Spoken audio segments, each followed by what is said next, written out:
La presencia de los personajes inmersos en los temas de mayor interés ciudadano nos acompañan ahora en Los Protagonistas. Los Protagonistas por Buenos Días América. 7:04 a.m. Estamos ya en Los Protagonistas de Radio América, la campeona del Ecuador. Iniciamos nuestro segmento con el primer invitado, que es el arquitecto Luis Alfonso Saltos. Él es un planificador urbano, conoce bastante sobre el COTAD. Entonces vamos a conversar sobre la viabilidad de tener un país federal o Ecuador federal, como recientemente hemos escuchado de la propuesta del líder social cristiano Jaime Nebot. Gracias, arquitecto Saltos, por su participación. Estoy con Carlos Murrieta, mi compañero. Soy Nubia Villasís. Bienvenido. Active el audio, por favor. ¿Cómo están? Muy buenos días y muchas gracias por la invitación. Muchas gracias a usted por su participación. Bueno, ingeniero, arquitecto, ¿cuál es su criterio respecto a la propuesta ya dada a conocer públicamente del abogado Jaime Nebot Sadi del Partido Social Cristiano? Él hablaba de que es hora de que en Ecuador tengamos un nuevo modelo de administración estatal, y hablaba de un cambio completamente radical de volvernos un país federal. ¿Cuál es su criterio en torno a esa propuesta, como conocedor del tema? Efectivamente, repito, muchas gracias por la atención, es una muy buena pregunta. El tema federal es un tópico que se discute hace algunos años, sobre todo en el Ecuador. Más que todo, por lo menos desde mi perspectiva, entiendo que actualmente el debate nacional se ha centrado en la parte jurídica y en la parte constitucional, sobre todo, en cómo es la viabilidad o no de poder generar un Estado federal en relación al Estado unitario con el cual nosotros vivimos prácticamente, y está garantizado en la Constitución del Ecuador. Ahora, como les decía, desde el punto de vista técnico, es una distribución territorial a nivel macro. ¿Qué quiere decir esto? Como mismo lo explicó el abogado Nebot, en el que es unificar provincias y generar regiones, que serían las nuevas provincias federales, como se les llama en Buenos Aires, en Argentina, perdón, donde son estas provincias federales o estados federales. Así es. Ahora, ¿cuál es la situación? En el que estamos hablando de una división, una nueva división territorial. Si bien es cierto, actualmente nuestra constitución vigente ya determina la división política administrativa del Ecuador, que estamos hablando, provincias, cantones, juntas parroquiales y áreas metropolitanas, al ladito de lo cantonal, ¿verdad?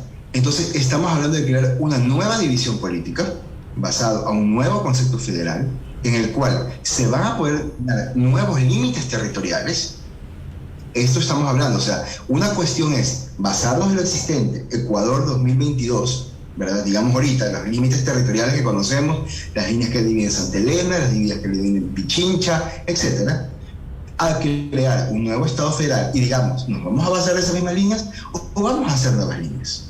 Entonces, es muy complejo desde la parte técnica. Ahora, con eso termino esta idea. Entonces, lo que yo considero que actualmente en el debate nacional que se está gestando es desde lo constitucional. Ok, veamos el camino si es viable o no, pero ¿qué pasa el día de mañana si es viable?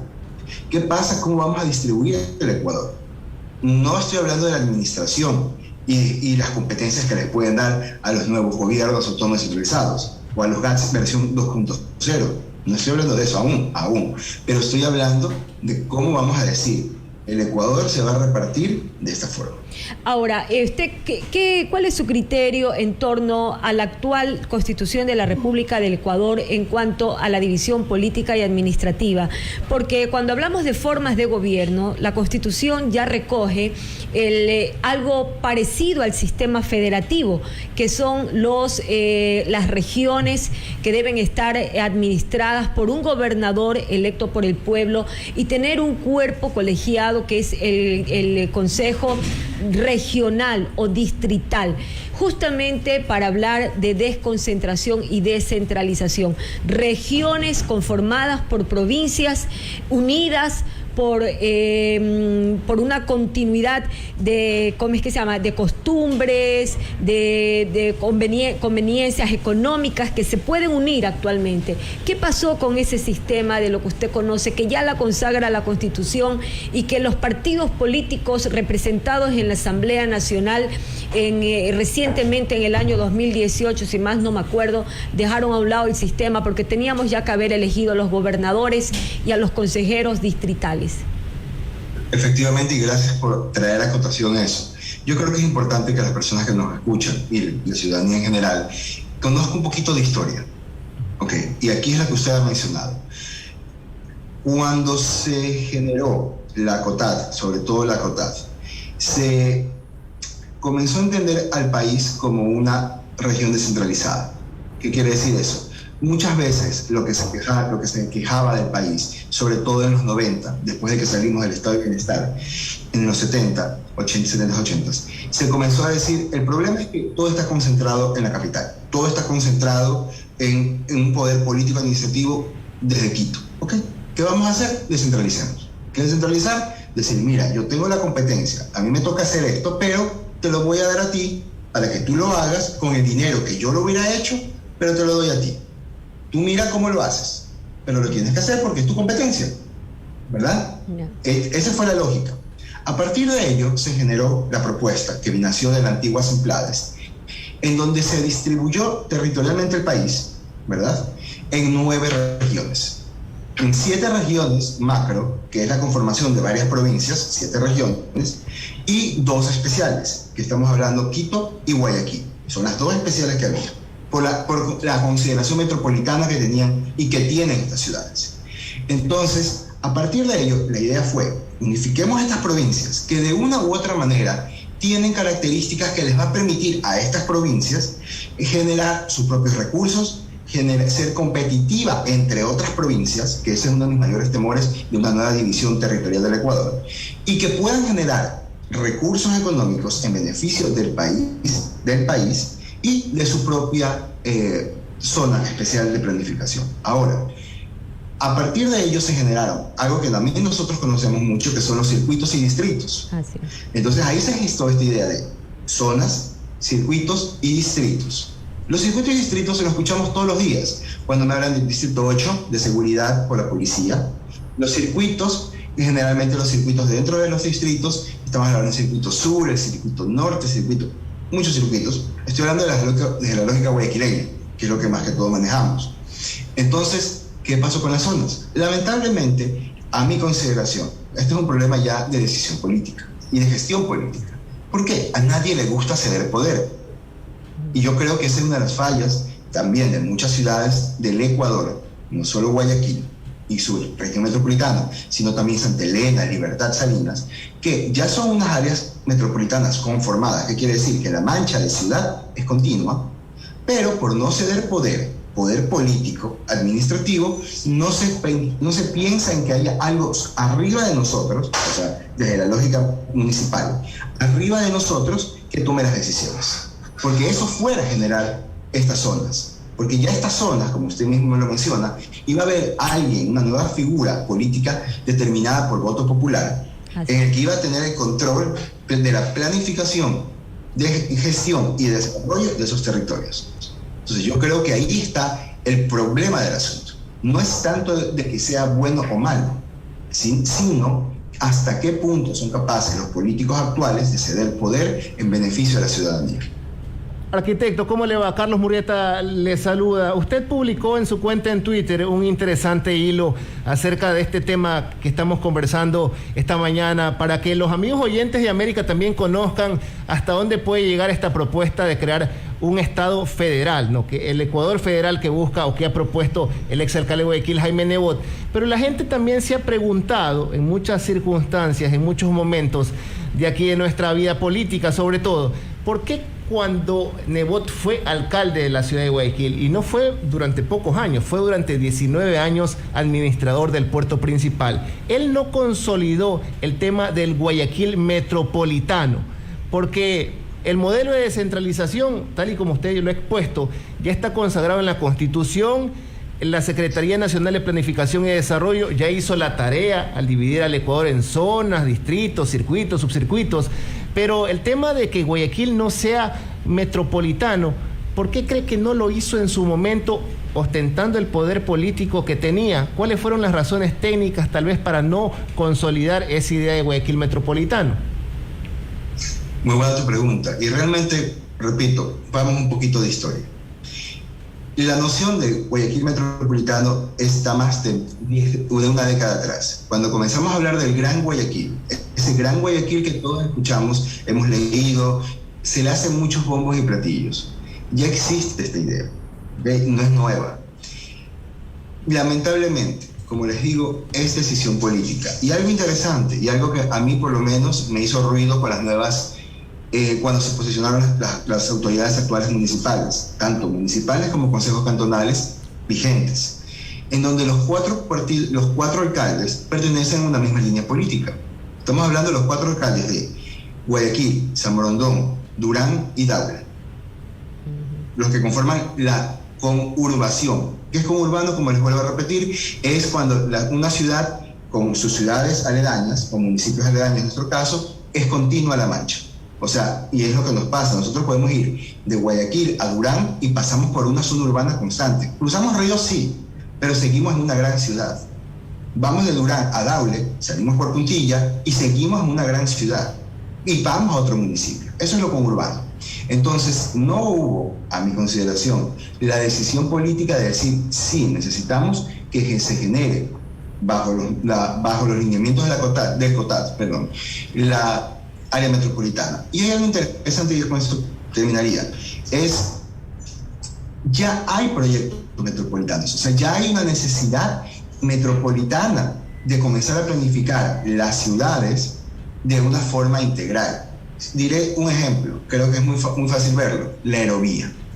La aerovía es un proyecto ya generado con una noción metropolitana, en donde estamos conectando un cantón, que estamos hablando de Durán, con Guayaquil.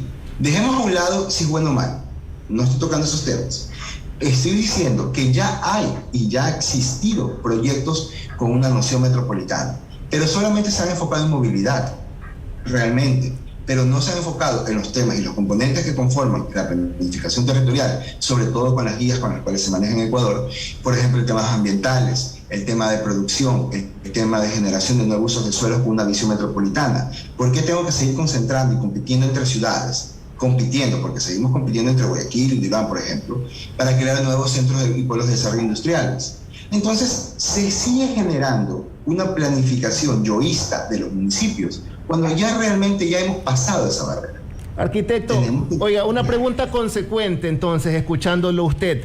El momento tal vez para conformar un área metropolitano debería ser este momento político, tomando en consideración que los 4 alcaldes de estas ciudades circundantes, Guayaquil, Durán, San Borondón, Daule, forman parte de una misma organización política, el Partido Social Cristiano. Entonces, en estos momentos, ellos deberían concretar esta idea del área metropolitana, pero si no lo hacen es precisamente por lo que usted menciona, por el egoísmo político, pese a que forman parte de la misma organización del Partido Social Cristiano, que ahora a través de su líder máximo proponen un Ecuador federal. Entonces, imagínense las contradicciones de nuestros políticos, y esto hay que decirlo para conocimiento de la audiencia y para que la gente abra los ojos, porque es muy fácil seguir muchas veces las ideas de determinado caudillo en nuestro país, pero si vamos desmenuzando el tema, oiga, créanme que quedan al descubierto. En ese sentido también va mi pregunta, ¿por qué Quito sí consolidó la idea de ser un distrito metropolitano, un área metropolitana, y por qué Guayaquil no? Ya sabemos que es por el tema de que no existió la voluntad política, pero ¿cuáles son las diferencias de la administración de la ciudad, hablando de Quito y de Guayaquil, arquitecto? Bueno, Quito es un caso especial, sobre todo entendiendo la planificación territorial, porque en los 90 se constituyó como un área metropolitana por decreto. Esa es otra historia. En cambio, donde Quito ha tenido y ha trabajado el tema metropolitano de una forma muy difícil, ¿ya? O sea, digamos que prácticamente, lo voy a poner más simple. A Quito le dijeron, tú eres metropolitano, trabaja como metropolitano. ¿Okay? Y eso ha sido, digamos, el camino que ha tratado de llegar a Quito. En cambio, Guayaquil, nosotros nos convertimos en metropolitanos porque nos unimos y ahorita estamos con la necesidad de ya trabajar y coordinar el trabajo y la planificación metropolitana. Y aquí algo de historia que quisiera compartir con ustedes y con los oyentes. A mi consideración, Guayaquil tiene una historia metropolitana muy interesante. Cuando, ustedes saben, todos conocemos la historia de Guayaquil, que se fundó en el cerro y creció la ciudad vieja ahí, ¿verdad? Todo eso, todos lo conocemos. Pero parte de la historia urbana de Guayaquil es que durante la época colonial se generó la nueva ciudad, que como ya la ciudad vieja, la que estaba en el cerro, ya comenzó a ya no tener espacio. Dijeron, ¿saben qué? Vámonos más al sur y hagamos una nueva ciudad. Y comenzaron a hacer esta nueva ciudad, que se llamaba Nueva Ciudad realmente, en donde actualmente es el Parque de las Iguanas, que es la Plaza Mayor. Por eso está la catedral y están todos los edificios, con la misma lógica que podemos ver en las ciudades coloniales, la Plaza Central con los edificios al entorno y lo demás. Pero durante todos los años y siglos venideros, la ciudad se comenzó a unir, ciudad vieja con ciudad nueva, porque la ciudad vieja no dejó de existir. Entonces, hemos visto que en la historia de Guayaquil ya ha existido y tienen el ADN de la conurbación. Si se dan cuenta, como desde más o menos 1700 nos unimos como ciudades y actualmente nos hemos vuelto a unir con otras ciudades.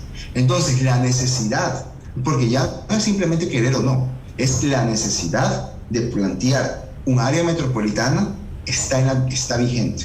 Y sí, tuvo la oportunidad de las administraciones municipales actuales de ponerse de acuerdo, porque es más difícil, a mi consideración, tratar con dos alcaldes de un partido contra dos alcaldes de otro partido y llegar, ¿saben qué? Tenemos que trabajar en este proyecto. Pero Guayaquil por sí sola puede ser metropolitana, no necesita siquiera a los otros cantones, porque ya desde hace varios años Guayaquil reúne los requisitos que da el COTAD para ser metropolitano, distrito metropolitano. El requisito principal, el tema poblacional, ese es el requisito principal, tener el número de habitantes que le da el COTAD. Desde la época en que fue reconocido Quito distrito metropolitano, eso fue en el año 2012, porque me tocó estar en el Consejo Electoral cuando ya tocó convocar a elecciones 2013, distrito metropolitano. Entonces participé en todo ese proceso. Guayaquil ya podía haber sido distrito metropolitano, pero efectivamente la invocación de eso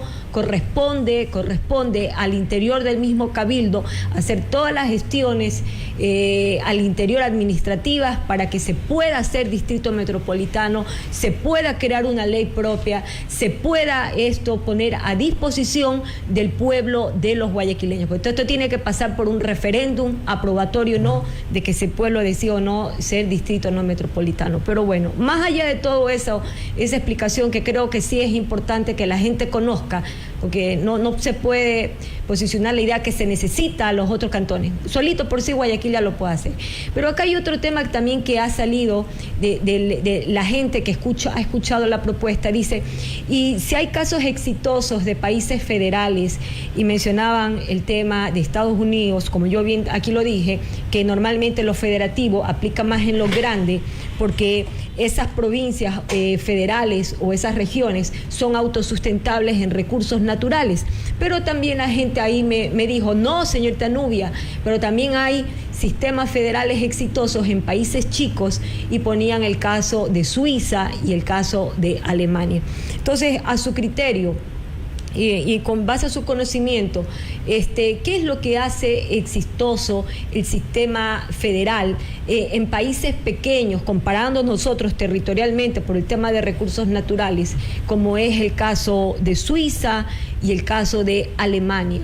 ¿Qué es lo diferente del régimen de ellos al de nosotros, en donde allá sí ha funcionado el federalismo? Aquí nosotros, ¿por qué no pudiésemos tenerlo también? Buena pregunta, y voy a tratar de ser concreta en la respuesta, pero igual con un pequeño antecedente. Yo estudié mis posgrados en Argentina, y obviamente mi educación se fue enfocada sobre todo en planificación territorial en un país federal. Entonces, me acuerdo cuando yo veía legislación de planificación, nuestras clases eran enfocadas a un país federal. Perfecto. Entonces, me di cuenta, por lo menos, que yo venía de un país unitario y mi preparación era con un país unitario, era que no es mucha la diferencia, las necesidades territoriales. es lo mismo. Todos tienen los problemas viales, todos tienen problemas de conectividad, problemas de producción, problemas, etc. La planificación está enfocada en el territorio. El problema, que por lo menos también conociendo el caso de Suiza y Suecia, perdón, y Alemania no, lamentablemente se han ido, pero lo que he conocido es, por ejemplo, es la fortaleza de las instituciones públicas, donde las instituciones públicas, actualmente nosotros le llamamos gobiernos autónomos centralizados, GAT, es el manejo territorial técnico que debe tener un territorio. Mi recelo, digamos, dejemos a un lado la escala del territorio federal, sino quién lo va a administrar, qué técnicos lo van a trabajar. El problema de las autonomías y de las autonomías y de la centralización del Ecuador también lo vemos en los GATT, donde lamentablemente hay técnicos y hay GATS, que no tienen fortaleza técnica para manejar el territorio. Y algo clarito lo vimos en la pandemia, cuando no habían personas preparadas y capacitadas para manejar los CUE cantonales, de muchos cantones del país. Entonces, si el día de mañana decidimos cortar la torta más pequeño, créanmelo, el tema de la escala es manejable, porque al fin y al cabo es territorio. Yo veo, el punto de vista es quién lo va a manejar. Por ejemplo, actualmente muchos GAT tienen problemas porque tienen personal antiguo con nombramiento, en donde lamentablemente no pueden renovar a su personal porque no los pueden despedir, porque están con nombramiento. Entonces, si no solucionamos problemas estructurales desde los diferentes gobiernos locales, realmente llevar a cómo repartimos la torta, creería yo que es un tema secundario. Okay. Porque tenemos que arreglar la base. Así es. Ok, muchísimas gracias. 7:25 a.m. Le agradecemos mucho al arquitecto Luis Alfonso Saltos, planificador urbano, hablando sobre la viabilidad o no del Ecuador federal. Gracias, arquitecto, que tenga buen día. Muchas gracias a ustedes. Que tengan un buen día. Gracias, buenos días. 7:26. También gracias a todos los oyentes de América que están en nuestra sintonía a esta hora de la mañana. Hay comentarios acerca de las entrevistas y también muchos saludos a otras personas, a sus familiares. Están de cumpleaños, a la novia, al novio. Bueno, un sinnúmero de saludos que ya los vamos a estar leyendo en el transcurso de esta jornada. No quiero terminar este tema sin antes también terminar la pregunta que nuestro amigo, nuestro entrevistado, no supo responder en su totalidad. ¿Cuál es la diferencia, mis amigos, la diferencia entre Estados Unidos federal, el tema de Brasil, el tema de Argentina, que son naciones grandes, cada estado de ellos tiene recursos naturales suficientes como para ser autosuficientes? ¿Y cuál es la diferencia con Suiza? ¿Cuál es la diferencia con Alemania? ¿Cuál es la diferencia con nuestro país? Y nosotros territorialmente más parecidos a Suiza y al tema quizás un poco más chicos que Alemania. La diferencia es la forma de gobierno. En Suiza ellos tienen una forma de gobierno parlamentaria. ¿Qué significa el sistema de gobierno parlamentario a diferencia del nuestro, que es presidencialista? Allá quien gobierna no es una persona, no es un ejecutivo, no es un presidente. Quien gobierna es un cuerpo colegiado que se llama el Consejo Federal. Ese cuerpo colegiado tiene un vocero. El vocero se llama primer ministro. Tenemos nosotros conociendo a Angela Merkel, que fue durante muchos años primera ministra hasta el 2021, exitosa en su gestión, pero no era ella la que administraba toda Alemania. Ella lo que hacía era, el que administraba era el cuerpo colegiado, el Consejo Federal, y ella era su vocera, la cara, la visibilidad. En el tema de Suiza, en donde también ayer un amigo me corrigió y yo le agradezco esto de aquí, porque me mandó otra vez a comprender bien el tema de Suiza. Alemania ya la conocía. En Suiza pasa exactamente lo mismo. Mire, si ustedes van a Suiza ya, ustedes dirían, pero ¿y esto más que democracia? Esto parece un sistema de régimen izquierda, un sistema comunista, porque allá las decisiones no las toma una sola persona, las decisiones se toman en forma colectiva, también tienen régimen parlamentario, en donde el primer ministro es el vocero o el representante de su cuerpo colegiado, que es el Consejo Federal. Entonces, esas formas de gobierno que quizás si nosotros vamos de visita allá a esos países, nos vemos todo bien, la gente con una alta felicidad porque sus necesidades son satisfechas, nos parecería raro porque diríamos, ¿estamos acá en un gobierno de izquierda o estamos en un gobierno comunista? Porque eso lo que ha traído es que el poder está directamente en el pueblo, con necesidades satisfechas, ¿cómo es que se llama? Por esa forma de gestión, de administración. Entonces, el problema que tenemos en el Ecuador, a mi criterio, amigos oyentes, y a ti también, Carlos, agradeciéndote por estos minutitos de reflexión, ¿qué es lo que ocurre en el país? ¿Cuál es el gran problema? Es nuestra forma de gobierno. No tiene nada que ver con que si estamos divididos en provincias, cantones, bueno, sí, ya está un poco desconcentrado, el tema de las regiones, que sería ideal que se estén para mejor la desconcentración de poderes. Pero el problema que aquí, en algo que sí Nebot ha dado en el clavo, es que nosotros estamos ya, este sistema está agotado, pero ¿por qué es fallido? Es fallido porque hay concentración del poder en una sola persona. Tenemos un país presidencialista y lastimosamente eso es lo que no deja avanzar a nuestro país. No existe correlación de fuerzas. No, si alguien tiene una visión que cree que está bien, no tienes un cuerpo colegiado como en estos otros casos federales, en donde la decisión se toma en conjunto. Entonces, si uno está equivocado, el otro le dice, oye, no, pues estás equivocado, ¿qué te pasa? Esto no es así. Y te argumenta y te sustenta técnicamente, legalmente, o sea, todo. Entonces, el problema es que tenemos un hiperpresidencialismo y eso sí hay que darle la razón a Jaime Nebot cuando habla de que tenemos un modelo que necesita un cambio urgente. Él lo ha traducido en el federalismo, pero ojo, cuidado con el federalismo, porque aquí el federalismo en nuestro país, a mi criterio, y te digo que yo he estado dentro de la cosa pública, de la administración, de la política, es peligroso, porque si hablamos de un federalismo, nuestras provincias no son autosustentables. Nuestras provincias, nosotros tenemos provincias tan pobres, hablando de Sierra Centro, como provincia de Bolívar, la más pobre del Ecuador. ¿Qué recurso natural que puede tener campos y todo no está desarrollado? ¿Cómo puede subsistir solo esa provincia? Y tenemos provincias tan ricas, como el caso del Oriente, que si el Oriente se declara federal, por favor, mata de hambre el resto del Ecuador, pues no. Ayer incluso, y yo te digo, me tocó hablar con gente en Quito, justamente hablando, intercambiando ideas sobre este tema.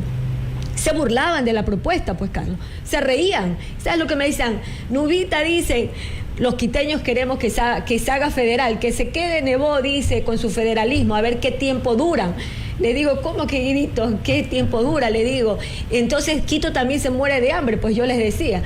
Le digo, ¿cómo van a vivir sin recursos los fondos de todos los impuestos petroleros y todas las remesas? Dice, no, dice, es que el Oriente se viene con nosotros.